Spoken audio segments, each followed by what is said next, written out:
Good evening and welcome. I'd like to extend a special welcome to Cornell alumni who might be attending the Cornell Adult University, and to any Cornell students or pre-college students who are going to be with us tonight. It's my honor and my pleasure to introduce to you Jessica Levin Martinez, the Richard J. Schwartz Director of Cornell's Herbert F. Johnson Museum of Art. Dr. Martinez came to Cornell in 2019 from Harvard, where she earned her PhD in art history and where she received the Harvard Hero Award in 2017 for exceptional contributions to the university. At Harvard, she oversaw teaching, learning, and research initiatives that drew faculty and students from across the university, including Harvard Medical School residents, into the life of Harvard's art museums. She also led programs training Harvard students to design public tours and teach in secondary schools. From 2016 through 2019, she also served as research curator of African art initiatives at Harvard. She's lectured on African art at museums and universities, including the University of Chicago.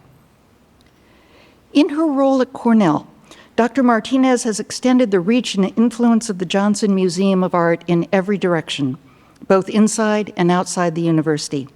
She's woven the museum into the fabric of academic life across all of Cornell's colleges and disciplines.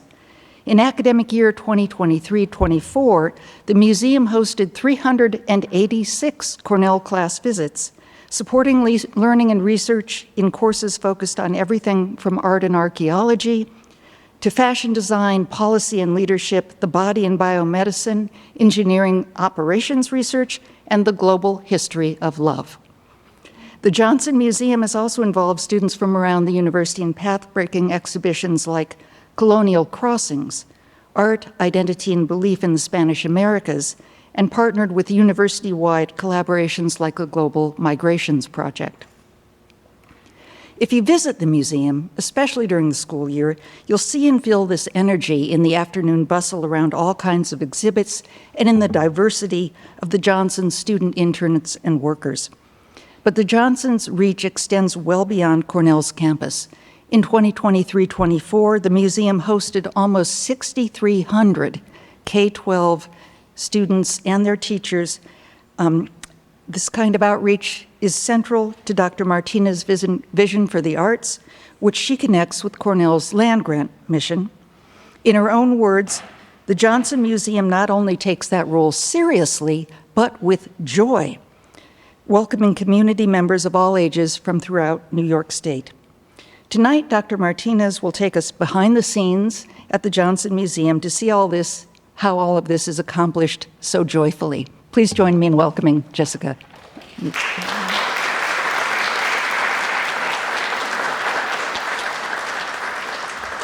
That was just the most lovely introduction. Thank you so much for that and for your leadership of the School of Continuing Education. I want to welcome especially all of those pre-college students and adult university students, and it's just such a treat for me to be able to speak with you tonight, so many champions of the Herbert F. Johnson Museum of Art and new friends alike. So let's get going.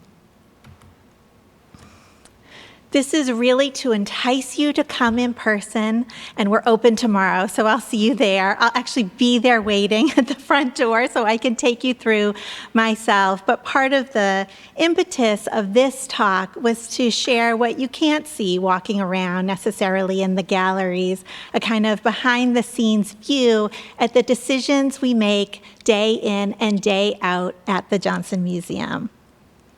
And we're known for some wonderful things. We're known that the great architect, I.M. Pei, designed our building in 1973. It opened, and it's known for its bold architectural form, but also the kind of transparency of these wonderful broad windows.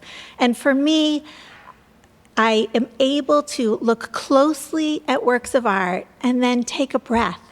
Look outside, reconnect with nature, refresh the eye and the mind, and I invite you to do that along with me a bit tonight.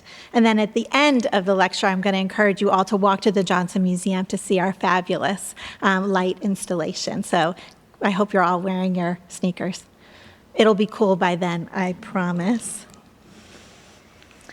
Students are at the center of so much of what we accomplish at the Johnson Museum of Art. And just here you can see wonderful undergraduate and graduate student interns on the top left preparing for an exhibition that the class they were a part of on the bottom left worked hard over a semester to plan, not only using Cornell's resources, benefiting from curators, faculties, the collection, but here they're at Buffalo State University, one of our state's premier training programs for conservation and conservation science.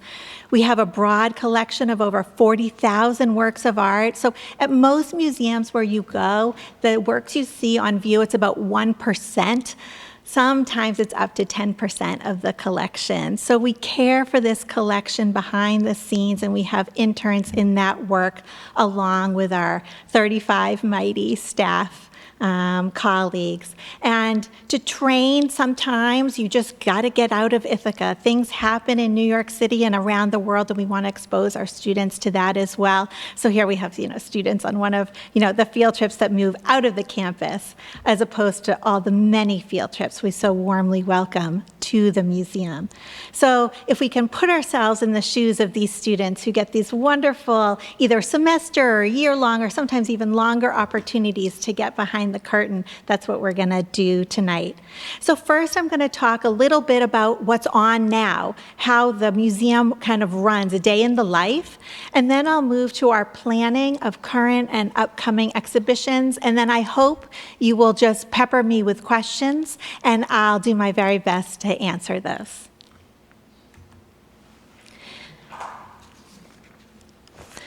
Here we have a kind of snapshot of our fantastic and towering work by Giacometti, our Walking Man 2, and Carol Hockett, our lead educator who's in the audience tonight, I think has worked with every first grader in our region to take a photo like this too, right? So you can all imagine doing it. But what's interesting, even though this is such a beloved and important work for the Johnson Museum, every what we call collections gallery or permanent gallery changes.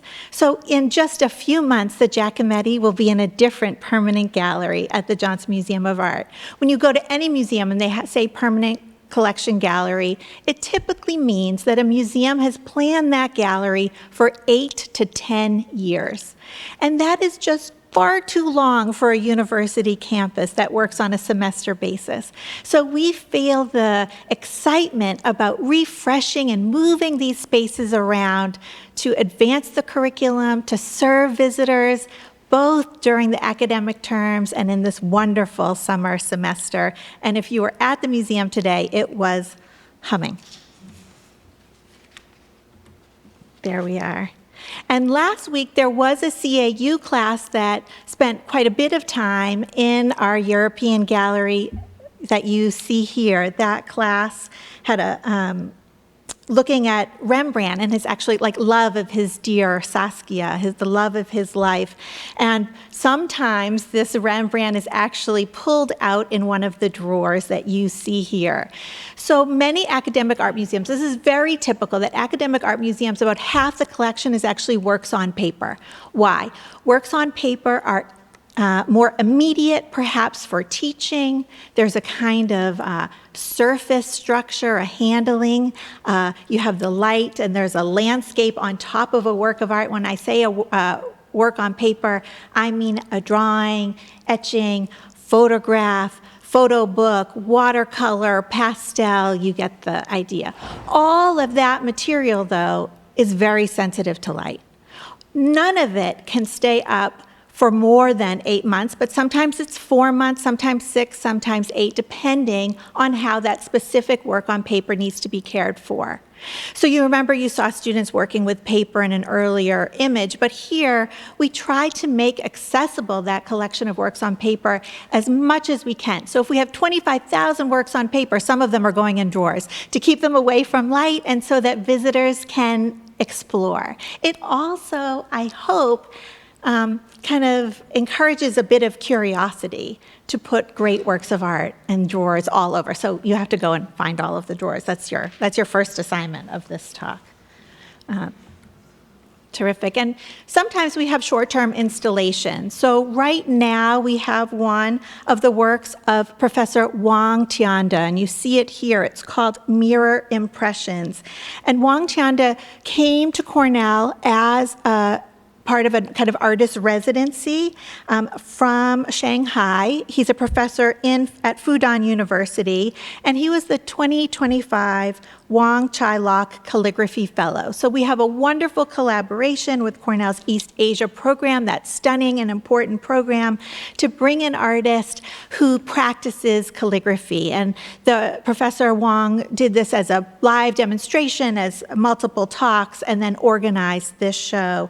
And as you can see, if you look closely, his work, he's known for painting a kind of underlayer that is then covered with a layer of other paper or material that is burned with cigarettes or even incense sticks. So it's almost as if this very delicate material is kind of burning and opening under your eyes.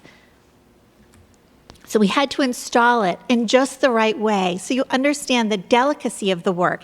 You see that underlayer and you see that kind of burning feeling of, I feel like I could smell the burn when I'm standing in front of it. So we have a team of what's called installers, preparators, these incredible experts who think carefully and are trained in the handling of work of art, in making specialized mounts to keep the work safe as we install them, to create mats and frameworks, to get the lighting just right. And all the time, they're thinking about the accessibility. How can you as visitors be as close as possible to a stunning work of art so that you have that original work in front of you and the immediacy of the interaction that we all know is so very different, right, than a digital image. So getting all of that just right. And then the curators, and we have 6 of them at the Johnson Museum of Art, are thinking,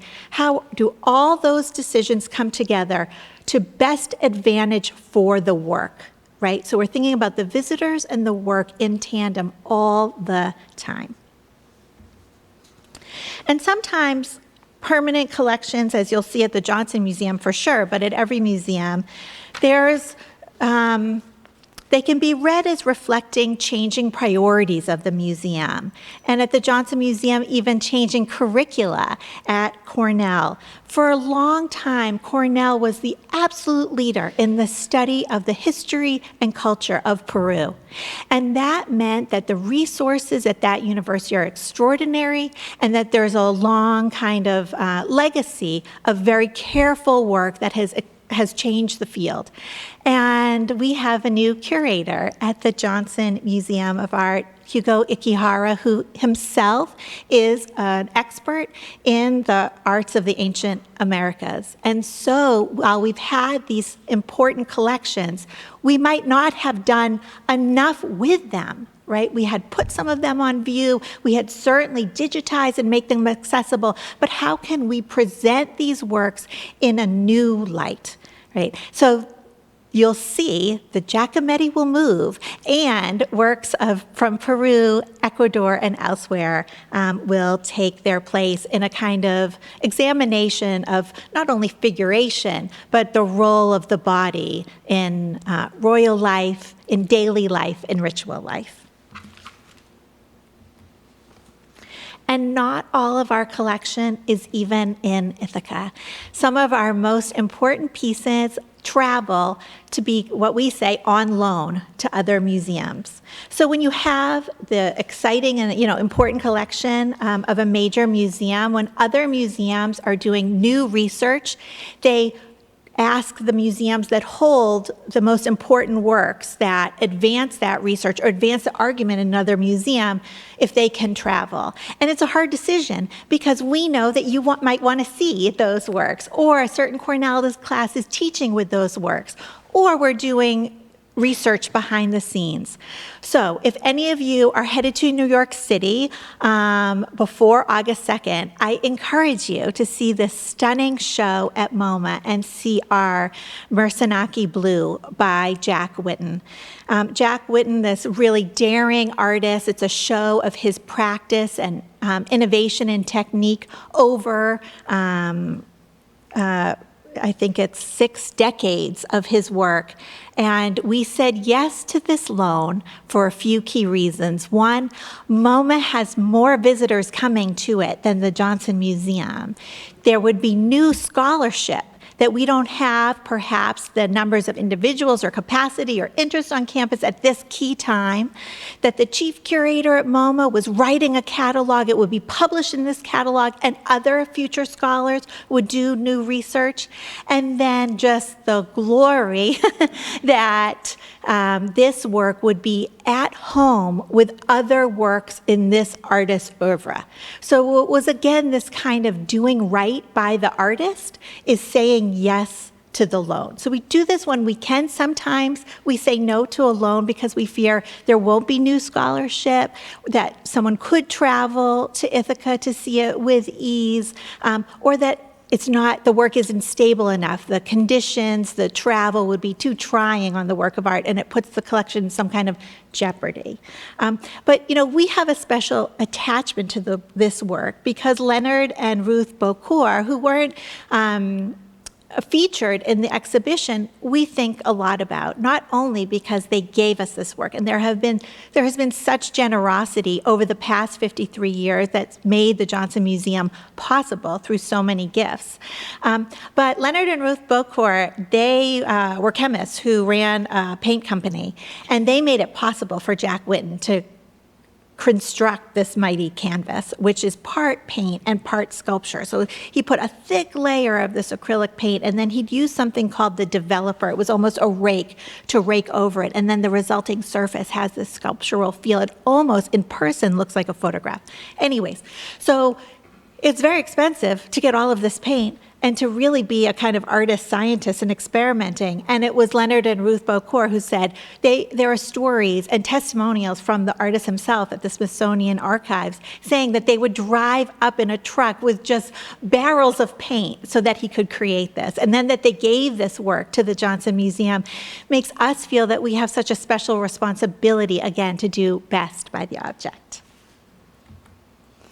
So Mary had mentioned we're teaching in all directions, and with nearly 380 classes, 350 over that last year, it means that there are classes coming from every school and program at Cornell, which means we get fresh eyes, new perspectives, and we learn so much about our collection because we have these students asking the new questions, faculty considering the works in far new ways. And I'll just talk to you about one of these classes, which is Empires and Vampires, History of Eastern Europe, not only because it's just such a good title, which I could hear from your exclamation.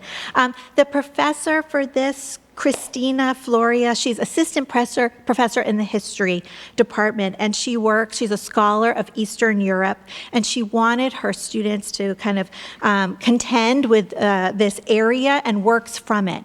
And so she, along with our colleague, Jakub Kokjukiak, who's his title is the Lynch Postdoctoral Associate for Curricular Engagement, but he's the kind of go-between between the museum and so many faculty, and he says, well, why don't you think about this work of art? Or could you teach with this? What would it look if you used things like Russian icons to think about Eastern Europe, or to think about Ottoman tiles? How do they relate to the field of study? And what was so exciting for us is not only could we bring out works in a kind of curricular gallery that you see here, pictured on the left, works that we don't want any works to kind of sit in storage too long. We've got to make the collection, put it to work. I think about making the collection sweat, metaphorically. And this is one of the ways, right? So we bring it out for teaching whenever we can, and some surprising works. And then the students could think about issues so pressing right now around nationalism, around empire in this region, these ideas so debated and contested, especially with the recent war.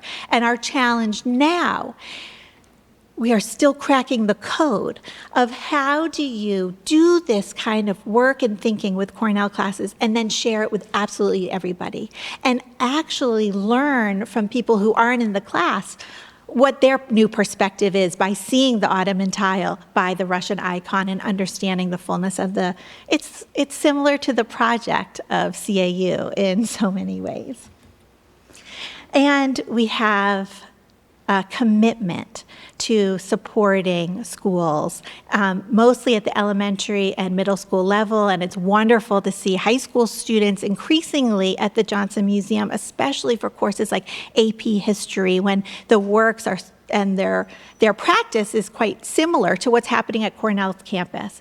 And what we're finding is that local educators are really interested in what Cornell faculty are teaching. But I'll tell you, Cornell faculty are far more interested in what local educators are teaching. And this kind of learning together. So we had an initiative around, Cornell has a new Center for Global Democracy. We selected works, and the works that were selected for the high school classes were the works that were taught by the Cornell faculty, right? And then we had a back and forth. So I think there's some new ways to learn together and alongside. Professional development workshops is also a big part of our practice, so thinking about teachers from a broad region, how they can use the museum in their practice. And I will say that one of my goals always is that when a school comes, when a local teacher comes, when the bus drives up, I hope that student is going to bring the adults around them for a future visit. And so I share this just darling photograph because it's a good reminder to me of how important that is. That every museum feels, in that student's life, will feel approachable, and that the Johnson Museum will always be their home museum, their kind of own museum. So we're going to switch now. We're going to switch gears and talk about some decisions around current exhibitions and future exhibitions. And so if you were to go to the Johnson tomorrow, and I'll see you there, we'll see Here and Now artists of Central New York. And we're so pleased to present this show of regional artists who are thinking about questions of kind of home in many different ways, but also art and nature. And Andrea Kastner is one of the stunning artists her work is included here, and much of her other work, like this one, focuses on kind of overlooked areas of urban spaces, as well as the beauty and sacredness of that which is rejected. Right?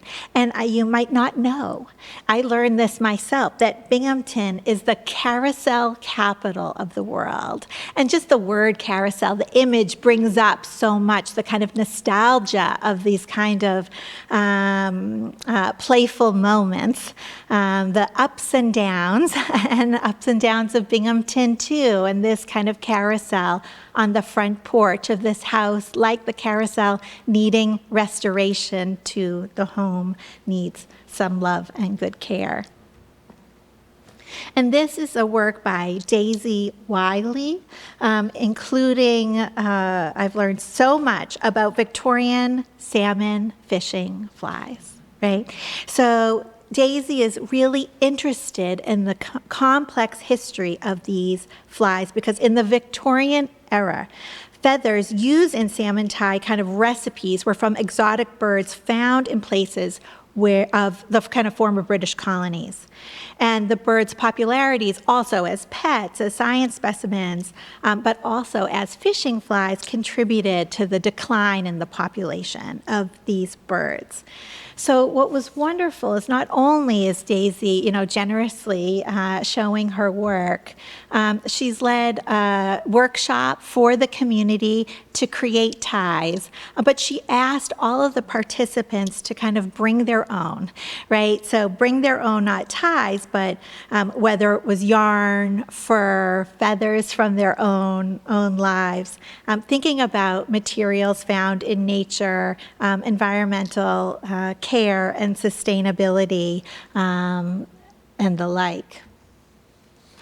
Another show that has been up for a while, so we want you to see it before July 27th when it closes, is Homemaking, Artists and the Domestic. So special exhibitions last typically, in Cornell speak, a semester, right? So we usually have 2 or 3 a semester. Many other academic museums will only have 1 show, and they'll have it for the whole year. So we do feel that every exhibition, it's an up at bat. It's a new opportunity to kind of excite individuals who have different interests, right? So this question of the home to celebrate Cornell College of Human Ecology that was itself celebrating 100 years, could we think about the home and domestic space as a place of joy, as a place of trouble, as a place of artistic experimentation, and it's just what this show does. And some of you, I see some faces, because I was here too last week for the talk by the Dean of the College of Arts and Sciences. And he talked a little bit about AI and AI in teaching and learning. And we have found, and we found this in the last semester, and we found this specifically with this class, with this idea of home that is so close to us all and can be interpreted in different ways by each viewer, that classes are coming and saying, we'd like to write in the space of the galleries. So AI is put aside. Some of the students you see still have computers, but the faculty are walking around and checking to develop this and keep developing the kind of finesse of language and the finesse of writing and the craft in relation to works of art. So seeing great works of art, responding to them, describing them as its own skill that's being developed at the Johnson Museum. So I'll tell you a bit about upcoming exhibitions too. So these you can't see now, you could come back and see it, but it really, the examples I'm going to share are the range of decisions we're making at the Johnson Museum kind of all the time. Terrific. So Margaret Geibel, and I'll give you a moment to really look at this image because it is a complex one. She was born in Weimar, Germany. She was born in 1876 and she passed in 1955. She was the daughter of a painter, and she grew up across the street from the house of Goethe in Weimar. So Johann Wolfgang von Goethe, who lived from 1749 to 1832, and that house opened as a museum in 1885. But boy, she spent a lot of time in this home and created 24 works, 24 plates of the different rooms in her Goethe house series. And for this show, it's based around a new acquisition. These 24 plates are all coming to the Johnson Museum of Art. And I want to share with you that our curator, Andrew Weislogel, went to Paris to the Salon du Dessin, looking because he had his priorities of what we might benefit from at the Johnson Museum, what might advance the museum and Cornell. He had already studied this work of art and saw it, and he had some questions in mind. Because when curators propose a new work to come into the collection, they're asking a range of questions. And I'm telling you this, so many museum directors ask me for this list, so I'm telling you all the full list. Because it's different for Cornell than it is for any other art museum. It's okay, fine. Everybody asks, what's the significance, the art historical, cultural, political, social, etc. context of the piece? How does it compare to other works by the artist, to others of its type? How does this complement or extend the existing collection? How does this acquisition address our collecting priorities that I mentioned? What, if any, conservation needs does the work require? What's its condition? Are there specific requirements for its care, its preservation, treatment, storage, or exhibition? And what is the work's provenance and is further research required? Provenance is the history of a work's ownership. And what that question is asking, is there an ethical transfer each time a work changed hands? do we have evidence and research to show that that was done ethically? But the question that sets us apart is, how might this work be used in teaching?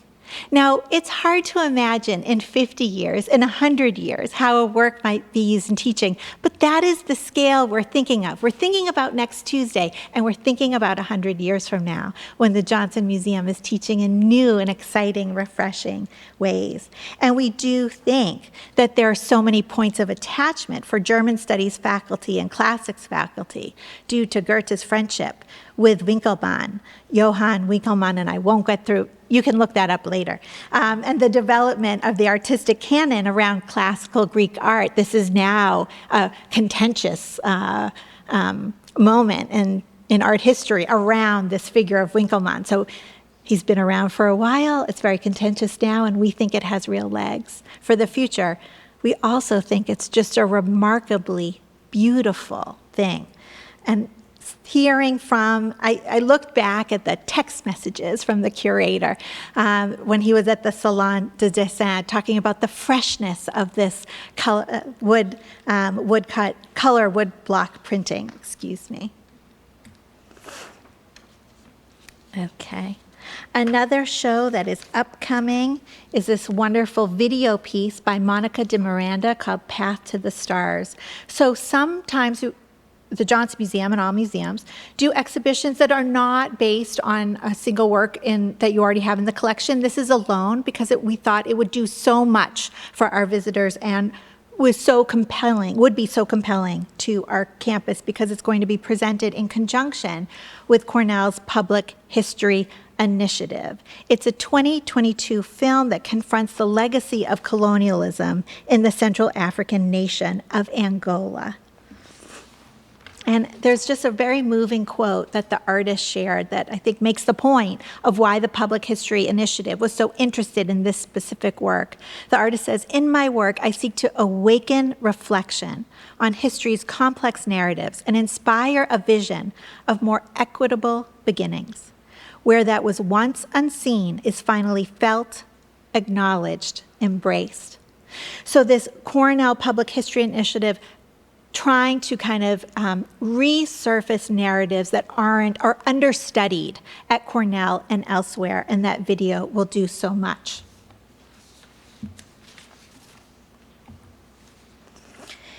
I mentioned provenance and the definition of provenance, and we're thinking a lot about provenance and kind of a sensitive approach not only to provenance, but also conservation in this show, a gungun, sacred regalia for the ancestors. So this is a work that is in our collection. It's called an agungun. This is a Yoruba term, it's from Nigeria, and agungun refers to two different things, just to give you some background. It's not only an ancestral spirit, it really means an ancestral spirit that returns to the earth temporarily to bestow blessings upon the living, right? So we have this kind of ancestral spirit, but it also refers to this unbelievable work of regalia that's actually worn. There's an armature under this very large piece. It is double the size of the dais, okay? And it's danced. So it turns around and all of the fabric raises up as it's danced and turned around. So it looks very much alive. The agungun, again, the piece of regalia, came into the collection of the Johnson Museum in 2002. And we decided to conserve the work. So that is to restore any issues with the existing work and treat it in a way with preservation for the future in mind. Importantly, anything we were to add or change could be easily and fully removed in the future. So that is a change in conservation practice. Years ago, we've all seen, movies and representation of these scientists, repainting a cloud on a beautiful oil. If that happens, that cloud needs to go away seamlessly, as if there's no sign of it. So there are very special applications so that anything can be erased. So we engaged two conservators, I should say, our curator for the Global Arts of Africa, Gemma Rodriguez, engaged two conservators. Not only were they going to put it in what we call a spacesuit. You can see that spacesuit on the left. We do this a lot. We put work into this kind of aluminum foil looking situation. We put sachets in that, and the whole point is that all the oxygen is sucked out. So if there's any organic matter, anything living, it's no longer after a certain amount of time. It's called an anoxic treatment. And this is very common in museums. Some museums use major freezers, and I have heard, but I cannot confirm, that the Johnson Museum used to use the freezers in the vet school. I don't know. It's maybe a rumor. You see the agungun being rolled out in the image here on your right. And then there was another kind of, we call it a campaign, a conservation campaign, was to think about how to display the work and how to store the work. And that we felt we weren't able to do on our own because it is culturally sensitive and because there are ritual specialists living both in Nigeria and in the United States who embrace the Yoruba culture and tradition, who know better and are skilled at helping museums like ours do, again, right by the object. So we are very fortunate that in the fall of 2023, Babalawo Oluwe Ifakunle Adetutu Alagbede. He's a Yoruba priest based in Harlem, New York, worked with conservators Lisa Goldberg and Gwen Spicer to really think about what is a kind of sensitive care of the work, what is a ritual protocol. What we did change, I'll tell you this, is that we formerly held the work inside of a closed box. And it was the Babalawo who said that it was more appropriate to wrap it in a custom-made cloth, and it had to be a red cloth, having special significance to protect it from light damage also, but also any kind of negative forces. So we have changed museum practice by bringing science and religion in kind of careful ways into the space of collections management.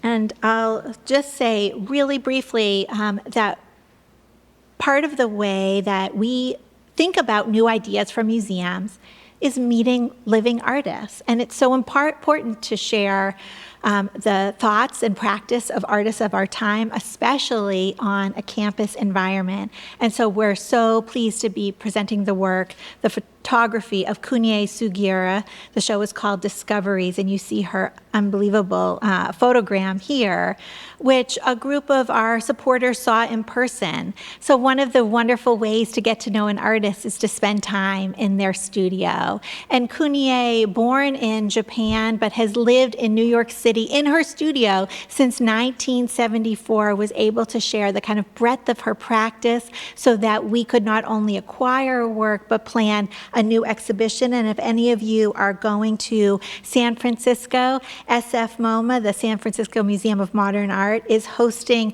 the artist's first U.S. retrospective at the beginning. It started at the beginning of 2025. It's through only September 14th. So they just kind of beat us to it. But we'll have her second show, which is really very, very exciting.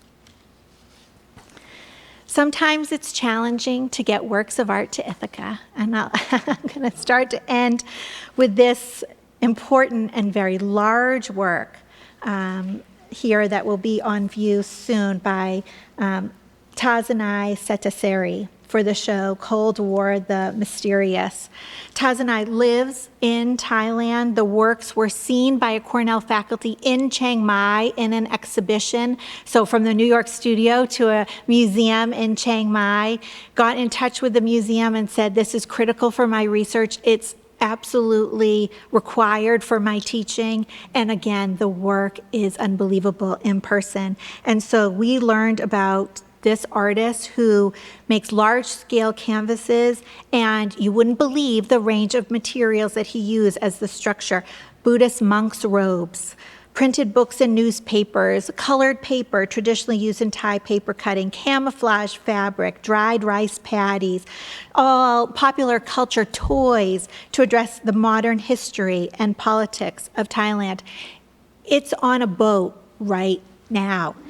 Every day I say to our curator of Asian art, where's the boat right now? And I'm worried only because, and it will be fine, but we've had a bad experience, and you learn from that. So over COVID, we commissioned this incredible work that I can't wait for you to see in person by the artist Zhu Bing. He was visiting the kind of most prestigious professorship at Cornell, the A.D. White Professorship, over 4 or 5 years, and we commissioned him to do this work. But of course, during COVID, he was not able to come to the United States and decided to create the work at his studio in China.